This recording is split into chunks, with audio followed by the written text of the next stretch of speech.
اعوذ باللہ من الشیطان الرجیم بسم اللہ الرحمن الرحیم السلام علیکم ورحمۃ اللہ وبرکاتہ۔ اگر آپ ہمارے چینل پر نیو ہیں تو ہمارے چینل کو سبسکرائب کر دیں، بیل آئیکن کو پریس کر دیں تاکہ ہماری آنے والی ویڈیو آپ تک بآسانی پہنچ سکے۔ آقا علیہ الصلوۃ والسلام نے فرمایا، راستوں پر بیٹھنے سے بچو۔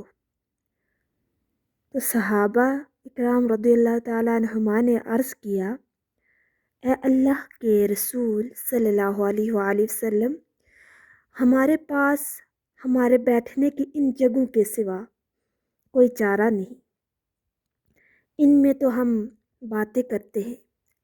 آقا علیہ الصلوۃ والسلام نے فرمایا، تو اگر تم بیٹھنے پر اصرار کرتے ہو پھر راستے کو اس کا حق دو۔ صحابہ کرام نے عرض کیا، اے اللہ کے رسول صلی اللہ علیہ وآلہ وسلم، راستے کا حق کیا ہے؟ فرمایا، نگاہ کو نیچا رکھو، تکلیف دہ چیز کو روکو، سلام کا جواب دو، نیکی کا حکم دو اور برائی سے روکو۔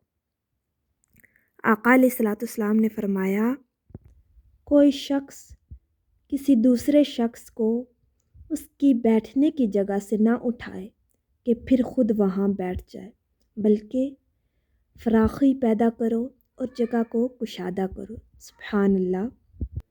اگر آپ کو ہماری ویڈیو اچھی لگے تو لائک اور شیئر کرتے۔ ملتے ہیں اپنی نیکسٹ ویڈیو میں، دعاؤں میں یاد رکھیے گا۔ تب تک کے لیے اللہ حافظ۔